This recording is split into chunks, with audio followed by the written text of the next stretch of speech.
Unfortunately, Dr. P.O. Farrell can't be with us, but I would like to introduce Professor Catherine Furlong, co-director of CREATE at Dublin City University, where she also serves as chair of the BEd and IMEd programs, providing academic leadership in both initial and postgraduate teacher education. She lectures in leadership, governance, and policy, and her research focuses on teacher education, educational leadership, and the development of research-informed practice. I would also like to introduce Dr. Sabrina Fitzsimons, co-director of CREATE, whose research centres on educators' occupational well-being, particularly in terms of burnout, rust-out, and flourishing among teachers in Ireland and in the UK. In addition to her strong record of peer-reviewed publications, her work has been widely featured in national and international media. Delegates, please join me in welcoming Dr. Sabrina Fitzsimons and Professor Catherine Furlong to speak.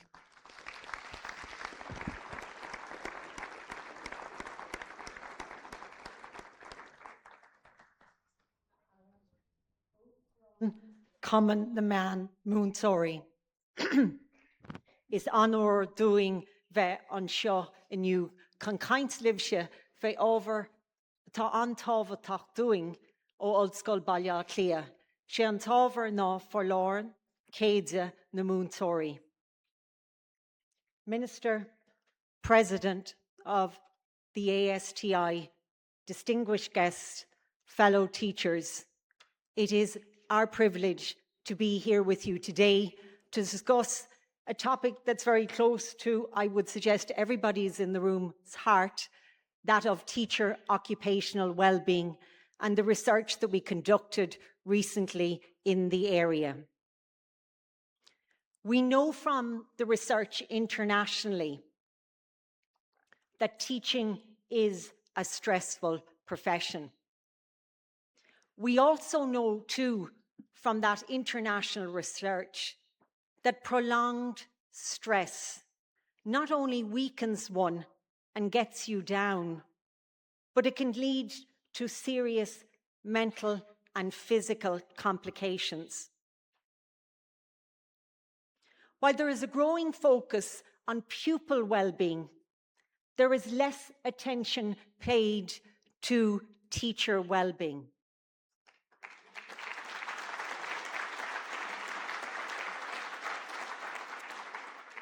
And that is interesting in and of itself, because if we look at the international research, say, for example, the research on school effectiveness, we know very clearly from that research, if we take the context of school, it is the class teacher, the subject teacher, that is the biggest determiner of a child's overall success in schools.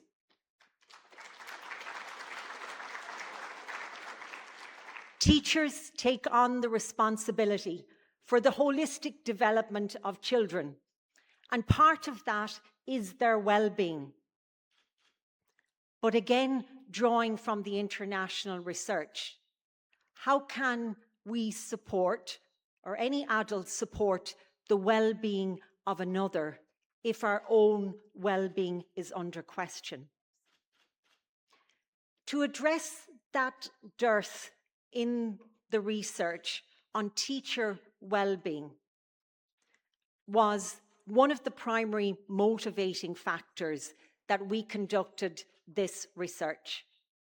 And we conducted this research through Dublin City University and the Institute of Education. The Institute of Education is a faculty of education in Dublin City University.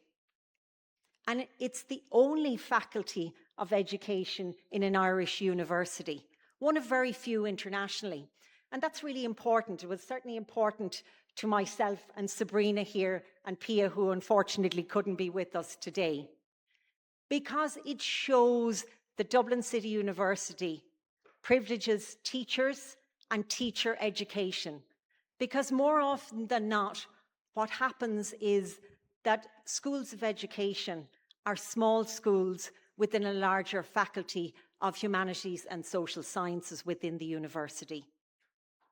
So we began our research, unfunded, in November 2024.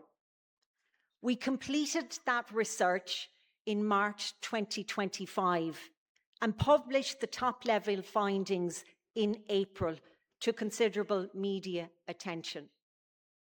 We continued the conversation to an event in December 2025, a stakeholder event where we invited all the stakeholders together to present our research findings, but also to have a conversation on those findings.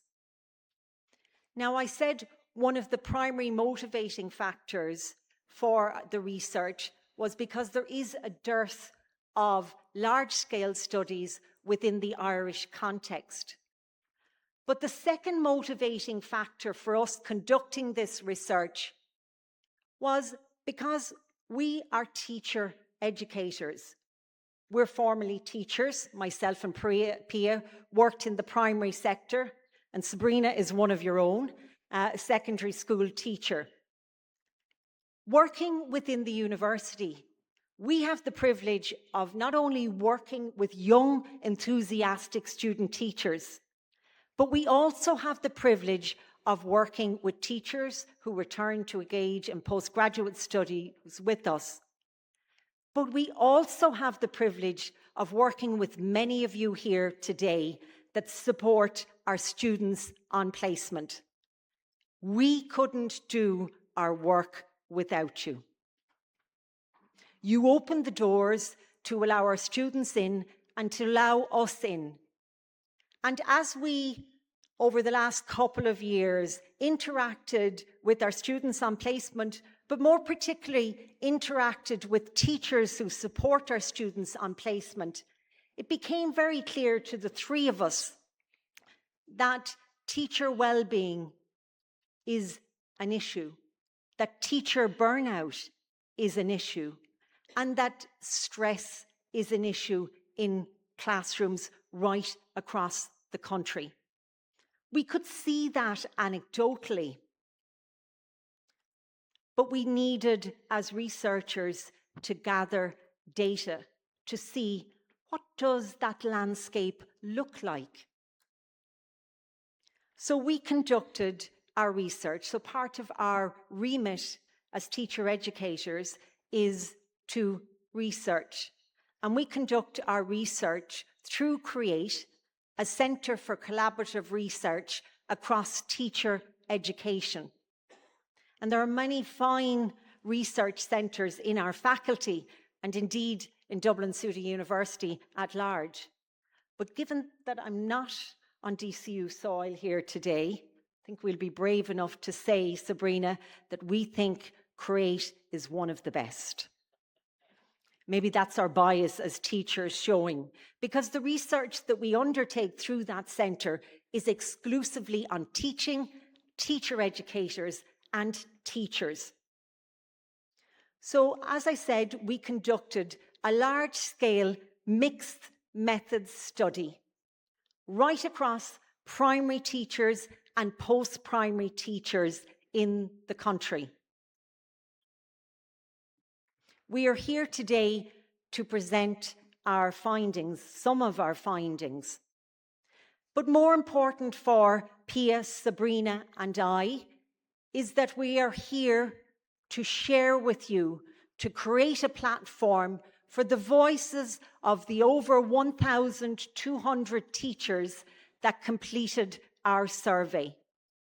It is important for us that their voices are heard. It is also important for us that we continue the conversation that we started last April.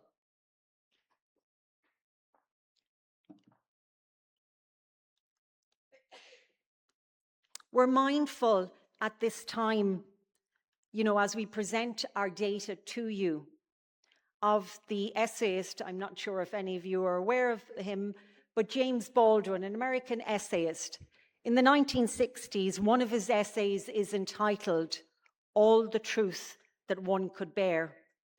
And this is a line in it that guides our work as researchers in CREATE, but guides our research on teacher occupational well-being and our presentation here today. Not everything that is faced can be changed, but nothing can be changed until it is faced. What we found in our mixed method study is concerning, but it's also essential listening. It requires attention. We pride ourselves as a nation, as indicated by your president and the minister here today, that teaching is held in high regard. But if we don't address and acknowledge the issue of burnout as discovered in our study, then we are impacting and continue to impact on teachers' professional lives. But we're also impacting on the many pupils that they work with right around the country. And there is an inherent danger in this, that we are also doing damage to the attraction and retention of talented people in the profession going forward. So what is burnout? Because it's really important for us to define that at the outset, because it is a term that is bandied around quite a bit. Burnout is registered by the World Health Organization in its international classification of disease. So it is a recognized disease. And they define it as an occupational phenomenon that is consistent with workplace stress not being adequately managed. Think about that for a moment. An occupational phenomenon whereby workplace stress is not adequately managed. There are 3 dimensions to burnout, as defined by the World Health Organization. Emotional exhaustion, depersonalization, and a reduction in personal accomplishment. That is not without a cost to the individual and the organization. At an individual level, burnout can impact the individual, not just physically, but also mentally. At an organizational level, it reduces, obviously, productivity and care for one's work. It can lead to reputational damage for the organization. And the literature shows that it can lead to contagion within that organization. As I said at the outset, Sabrina, Pia, and I are here to create a space for the teachers. So at the outset of us presenting our findings, it's important that we hear from the teachers themselves. The over 1,200 primary and post-primary teachers, some may be here in the audience today, that completed our survey or were interviewed by us. And here are comments from that study that illustrate the experiences of our teachers in the system today. And I'm going to allow you to read them.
So how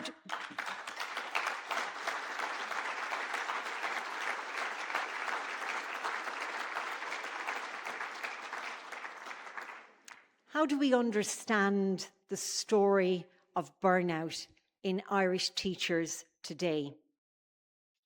We conducted a large-scale mixed method study across primary and post-primary sectors.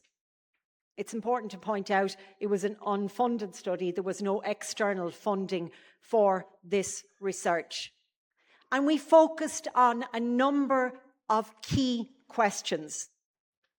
It's not possible, obviously, for us today to go through the data from all of those questions.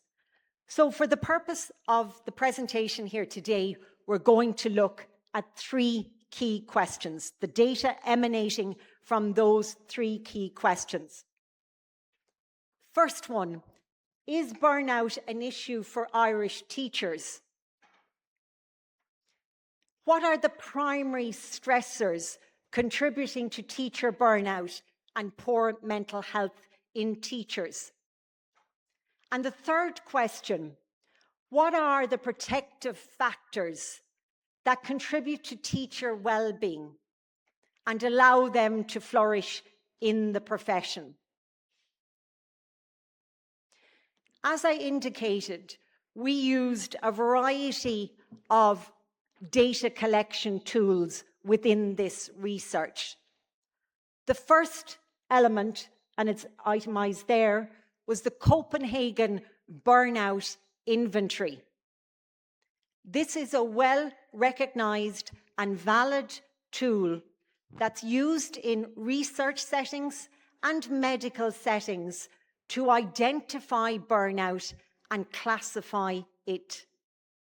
As a tool, it's been used for the last 20 years, and it has strong internal reliability and validity. The next element of our study was a research-designed questionnaire that had 19 questions in total, 10 looking at demographic factors, 6 looking at mental health, teacher mental health, asking teachers to rate their mental health, asking them to think about mental health and impact on teaching and learning, and also to consider mental health and pupil-teacher relationships. Teachers were also asked to consider supports for mental health in schools and training for well-being within the context of their schools. The last question focused on, the last few questions focused on their profession, their time in the profession. And we raised the question, how likely are you to remain within the profession? Just a little bit around the sample size, and you can see it there. 1,254 teachers completed the survey. 88% of those were women, which is reflective of the profession at primary and post-primary. 54% were primary teachers, 40% were post-primary teachers. 76% of that sample were experienced teachers with over 10 years teaching experience. 88% were teaching in mixed gender schools, and 98% were working in public schools at primary and post-primary level. The last element of our data collection was semi-structured, in-depth interviews. And we conducted 15 of those across both sectors that were representative of the demographics in both. It was really important for us, well, certainly for me, because I'm not a quantitative scholar, that we don't just have the figures, that we also have the story behind the figures, that we would build up a comprehensive picture, holistic picture of these teachers' experiences. And now to begin the findings. And I just hope none of the BEd students are watching. The advice we would give them is, if you're using slides, don't put up too much data. And you're looking at this, and I'm looking at this and saying, there's a lot of data there. So Catherine doesn't practice what she preaches. The CBI, the Copenhagen Burnout Inventory, focuses on fatigue and exhaustion as key underpinners to burnout. They subdivide this into 3 categories: personal-related burnout, work-related burnout, and client-related burnout. So if we map that to the school context as we did, that's personal-related burnout, work-related burnout, and student-related burnout. Burnout that's caused by working with pupils on a daily basis. There are 19 questions in that inventory, and they're scaled on 0 to 5. But overall, they classify burnout on a scale of 0 to 100. So let's break that down for a minute. 0 to 49 rate overall of burnout means that those in that range are moving out of the optimal level of stress. Those in the category band 50 to 74, they're in the moderate level of burnout.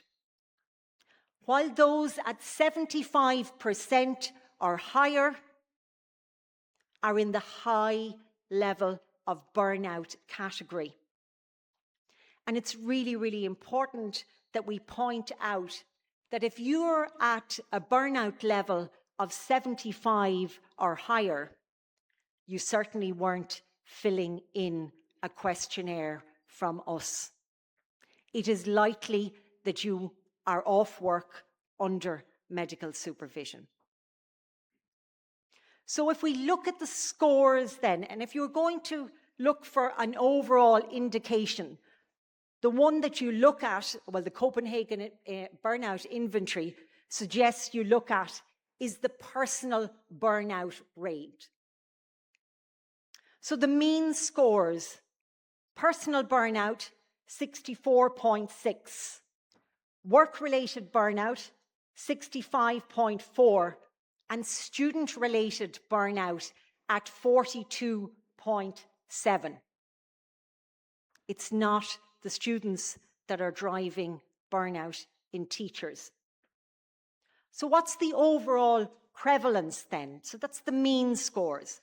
What is the prevalence of burnout under those 3 subdivisions? Personal-related burnout, 86%. So they are reporting moderate to high burnout levels. Work-related burnout, 85%. So they're reporting moderate to high burnout in the area of work-related. And student-related burnout is 58%, reporting lower burnout.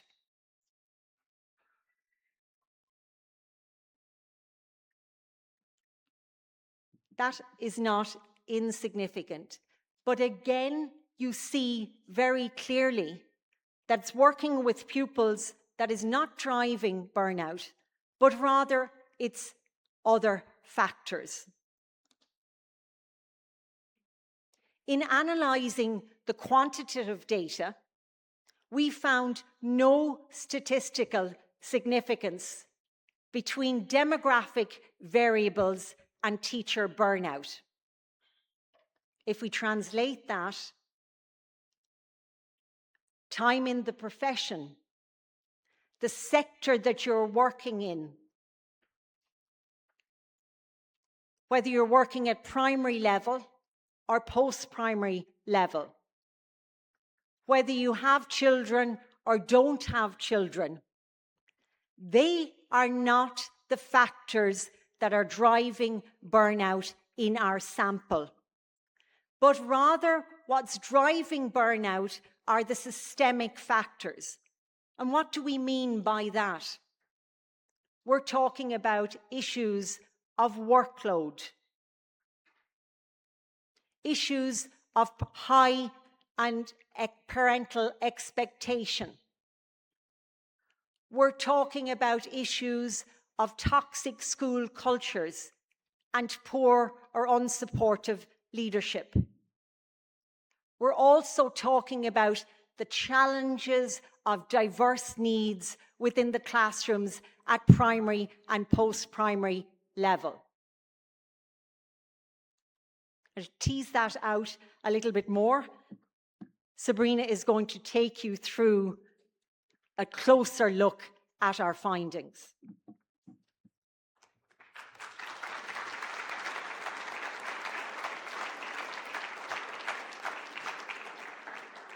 Thank you, Catherine. So what does burnout look like for teachers? Well, in this study, participants reported that their symptoms manifested in an interrelated way across physical, cognitive, and psychological domains. So physical symptoms that they spoke of included poor sleep, intermittent insomnia, waking up during the night with work on their mind, or early waking and not being able to get back to sleep. Many reported feeling anxious or irritable, lacking in time and energy for family and friends, and a number spoke of being more susceptible to illness. Cognitive symptoms included feeling frustrated, finding it hard to concentrate or finding it hard to focus, particularly with routine tasks taking longer and being more frustrating. Psychological symptoms included a sense of being exhausted but never doing enough. Others reported a sense of constant pressure, feeling stressed or feeling overwhelmed. As one teacher said, "I feel in a constant state of being in fight or flight mode in the school." It's also important to note here that some participants in the study indicated they are undergoing treatment, and a smaller number indicated they received inpatient care. Now, despite these debilitating symptoms, many teachers indicated they are afraid to talk about stress and burnout openly. As one teacher said, "The public commentary is disheartening. We can't speak about these things, and if we do, the immediate response is, well, look at the long holidays they have." So when we shared our findings publicly in April 2025, we paid very close attention to the public response. And the next few slides present a snapshot of the commentary that followed across social media.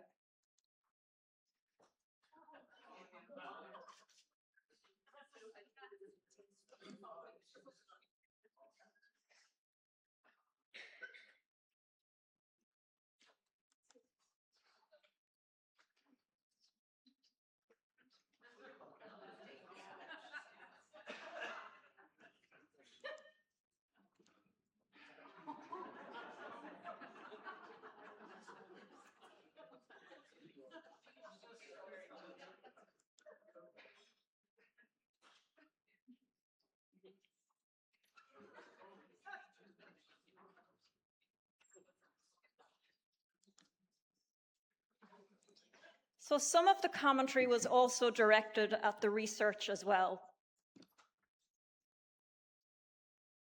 And our particular favorite here. So as researchers, we are not put off course by the commentary. We are guided by the evidence, and the evidence tells us that teacher occupational well-being demands attention.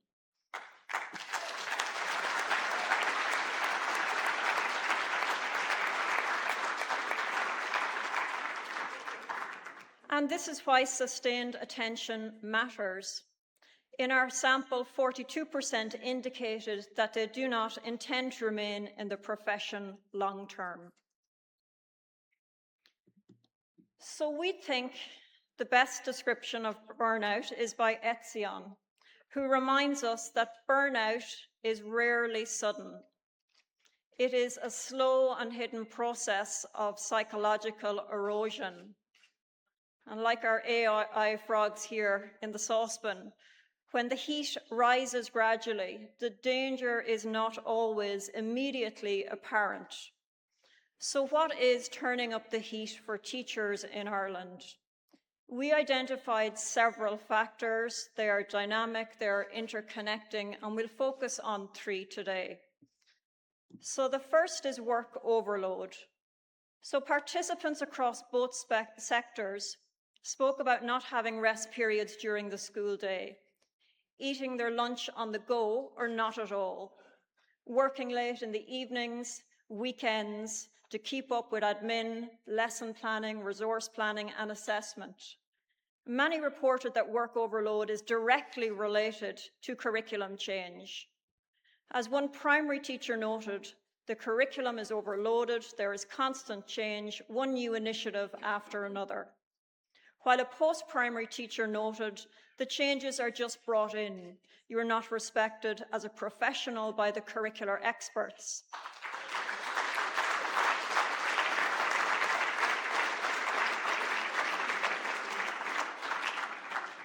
And they continued, it's just basically look at this new model and do what you are told. However, work overload is not just related to curricular change and inaction. Another teacher reported, it's not just about the academic stuff. It's about the competitions. It's about the tidy towns. It's about the image of the school. It's about everything, and it's all-encompassing. While another concurred about the intensity of the job, saying, we are not only teachers, we are kind of salespeople. We are PR people. We are wearing multiple hats. Much of this work goes unnoticed and unrecognized and cascades and expands into personal time, which in turn means the teacher doesn't have the necessary time and space for recuperation from these demanding tasks. A second causal factor identified in this study relates to parents in terms of boundaries and expectations, specifically unrealistic expectations. Many teachers spoke about being unable to properly switch off because they are contactable through apps, through email, and in some cases by phone. As one teacher said, there is a definite shift in boundaries between how parents can approach the school and approach teachers in the school, and it can be relentless. While another said, post-COVID, we can be emailed morning, noon, and night. There is a perception you are available 24/7. Related to this, some teachers reported feeling unsupported by parents. For example, one participant said, parents are too quick to blame the teacher if their child isn't succeeding in school or if the child misbehaves in school, instead of backing the teacher. Another stated, I'm engaging in after-school activities, lots of voluntary work for the school and for the children. I'm doing much of this in my off time, but I still can't keep parents happy. A small number of participants highlighted they were worried about their engagement with some parents because of the litigious culture that now exists.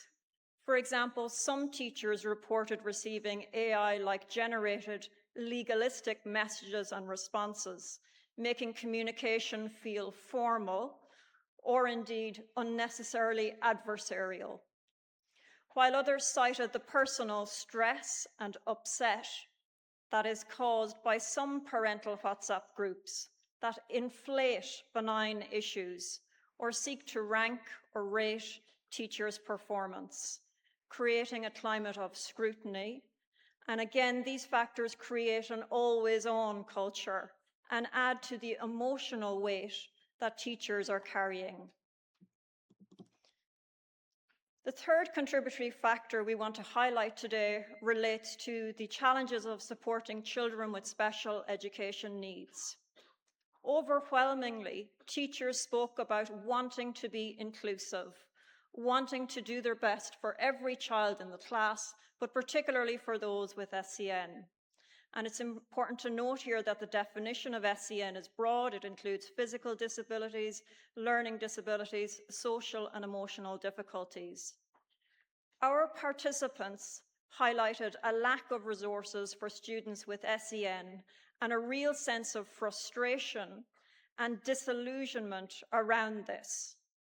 One teacher said, "We don't have supports like timely assessments, adequate numbers of SNAs, access to qualified special education teachers, speech and language therapists, educational psychologists."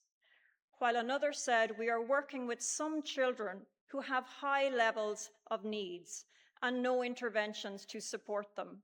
No support from NEP psychologists, and there is a get-on-with-it approach if you look for support from management." And in such ways, many teachers feel as though they are left to plug gaps in the services. And many highlighted using their downtime, again, that time needed for recuperation from daily stresses, to plan for support for children with complex needs. However, many participants in this study also reported they feel a real sense of guilt, or indeed a real sense that they have failed because they would like to do more but can't. For example, one teacher said, "I don't feel like I'm doing enough. I'm not trained to do this work. I feel like I'm a Band-Aid plaster used by the government to cover their shortcomings in essential services." This research comes at an important time, as the department will now require all pre-service teachers to undertake placements in special education settings. Our research suggests that while this may help teachers feel more confident in supporting children with SEN, teachers also need the right support and essential services around them. So when we consider the contributory factors to burnout, we shouldn't think of them in terms of one isolated cause. The research reminds us that burnout is the sum of all of the challenges a person faces, multiplied by their intensity, by their frequency, and by their duration. So it is the accumulation of sustained pressure, rather than one difficulty alone, that ultimately leads to burnout. And all of this is significant because of the impact on teachers' mental health and well-being. Within our survey, we asked teachers to self-report their mental health.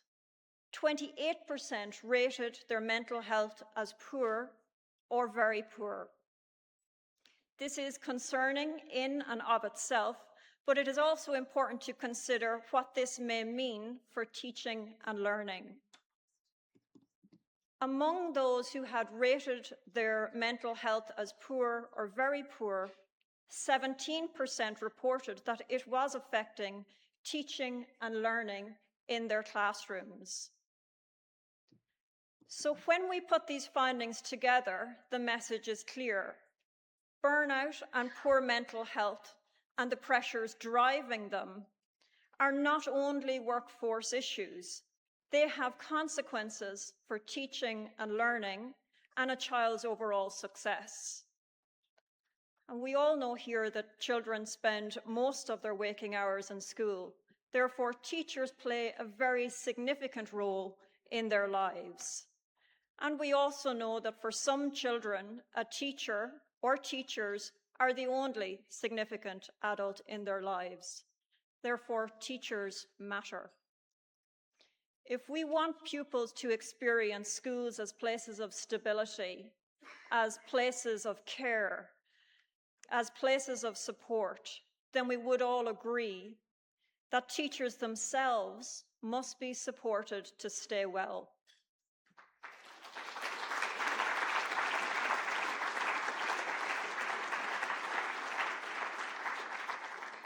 So far, we have focused on the contributory factors to burnout and poor mental health. However, the World Health Organization's Comprehensive Mental Health Action Plan reminds us that understanding mental health also means identifying the protective factors that can buffer against those risks. And I'm going to hand back to Catherine to talk us through those.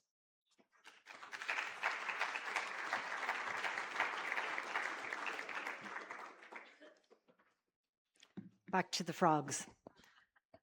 What keeps teachers afloat when the heat is being turned up?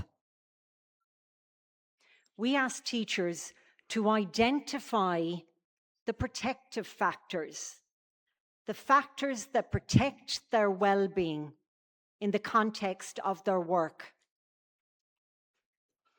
We categorize those under themes, and we present them today under Seligman's well-being framework called PERMA, the PERMA framework. And the acronym stands for positive emotions, engagement, relationships, meaning, and accomplishment. Now, it's really important. I'll go through these individually, but you need to hold at the back of your head that these are not individual areas. They are interconnected for teachers. So they don't exist in a mutually exclusive environment.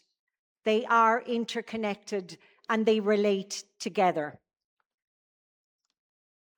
So to take the first theme in protective factors, factors that allow teachers to flourish and factors that allow them to protect their own well-being. The first one is positive emotions. What are we talking about there? We're talking about activities that teachers engage in to protect their well-being.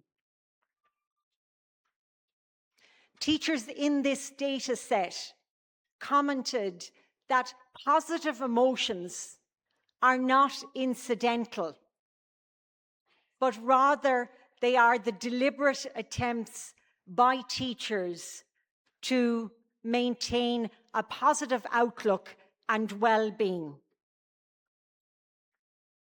We know from international research, and indeed national research, there is a strong vocational element to teaching. Within teachers, there is a compulsion to duty, there is a compulsion to role, and there is a compulsion to care. Neglecting self in that drive is a serious risk to health.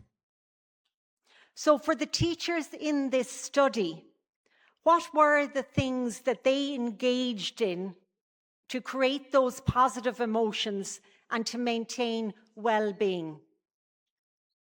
Teachers spoke of going out for fresh air, having a walk outside, exercising outdoors, as factors that kept them positive and maintained energy and well-being. While others spoke about more reflective practices, spirituality, mindfulness, still and silent moments of reflection that enabled them to process or unpack the demands of the day. Also in this theme, they spoke about the importance of boundaries and boundary setting. Setting boundaries for themselves between work and home. In the context of the school, setting boundaries between teaching time and break time and actually taking their break.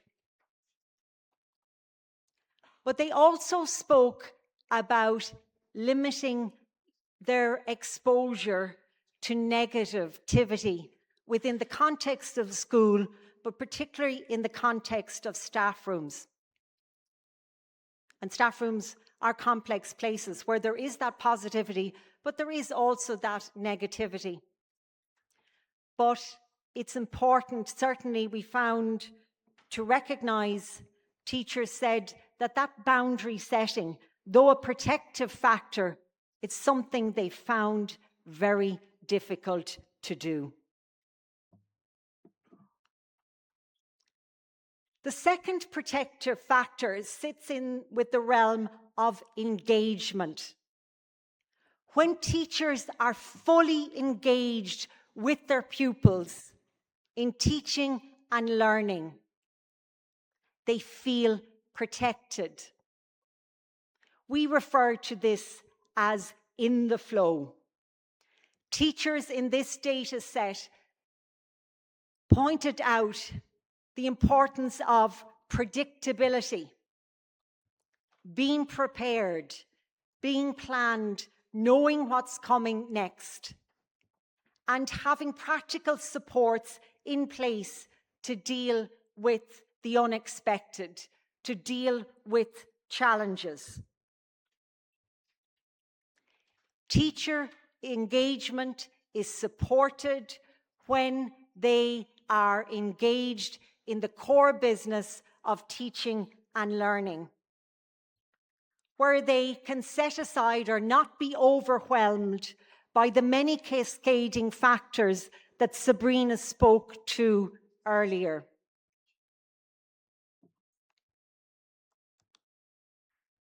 The third theme within protective factors, and this is one that featured very clearly in the data set: relationships matter.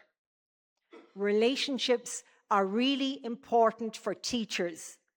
The teachers in our data spoke about the importance of a trusted colleague, supportive leadership, positive relations with parents, positive relations with pupils. They said these relationships helped reduce isolation. These relationships allowed the burden to be shared, and these relationships protected their well-being. They also spoke about the importance of wider professional networks and union support as a security when things became difficult.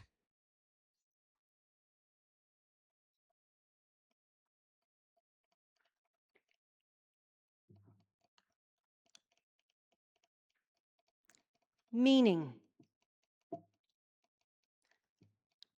Part of a teacher's work is teaching and learning and working with young people.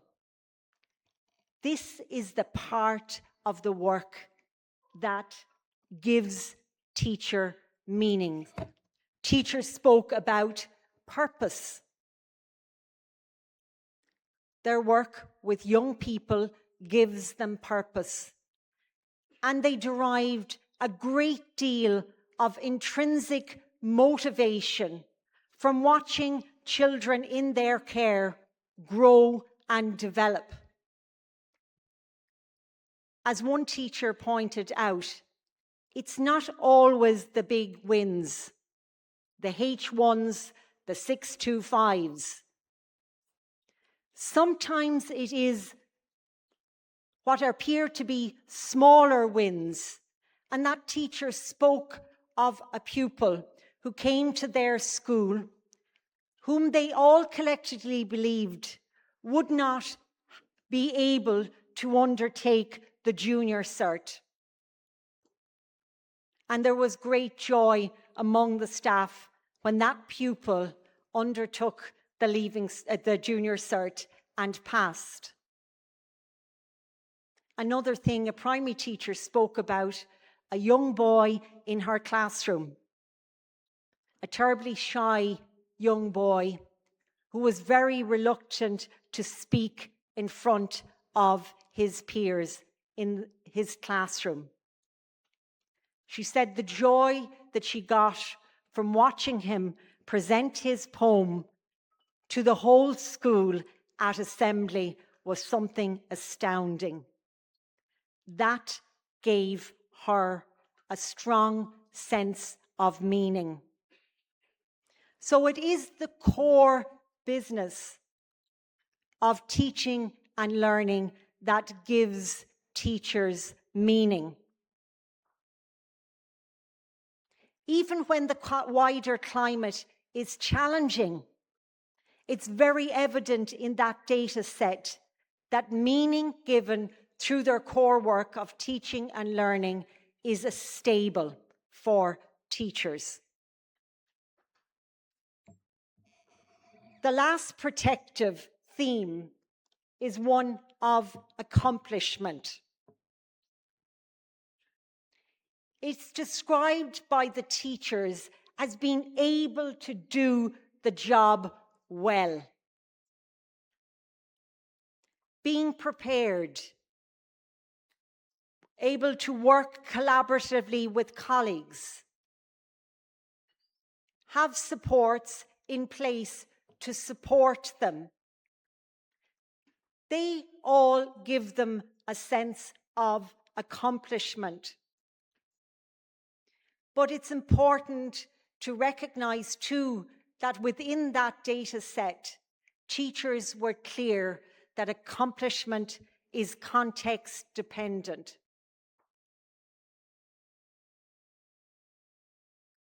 Not all school contexts supported teacher accomplishment or nurtured protective factors in teachers.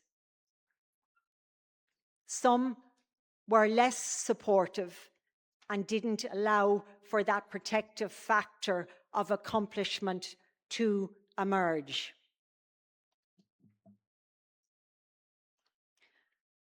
Within our study, it did not surface any significant data on supports, practical supports for teachers, nor did it reference any school's policy supporting teacher well-being.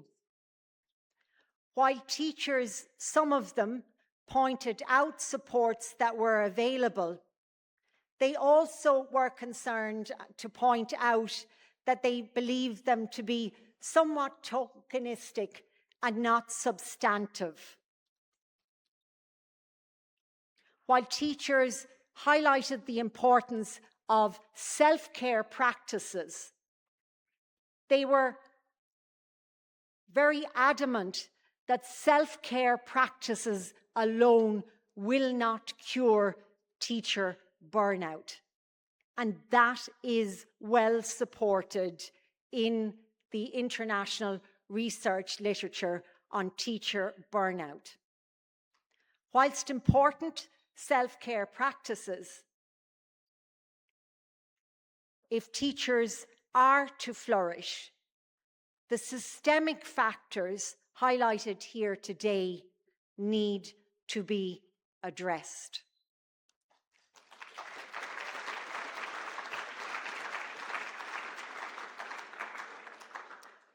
I returned to the figure that Sabrina shared with you. It's a figure from our research. 1,249 teachers. 42% of those indicated that because of their experiences within the context of schools, they are unlikely to remain in the profession. I'll let that sit with you for a moment. Even if 42% of the committed teachers here in this room left. Can you imagine the impact that will have on schools and, more importantly, on children's learning?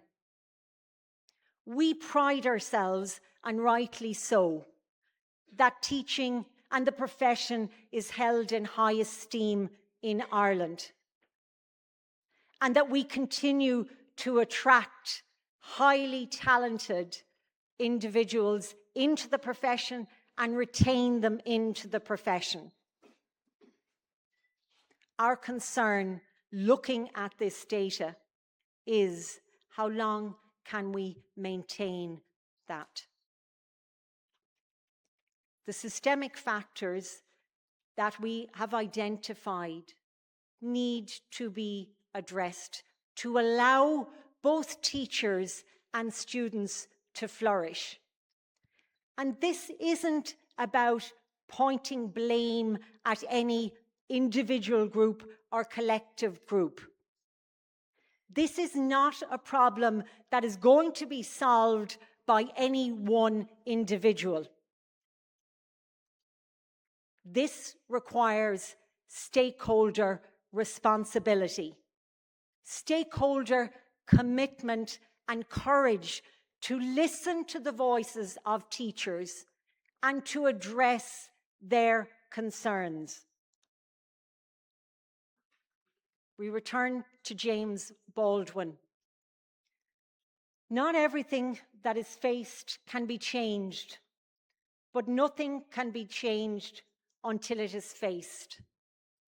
And we hoped last April 2025, when we presented our top-line findings to, dare I say it, much media attention, that we have begun to face this issue.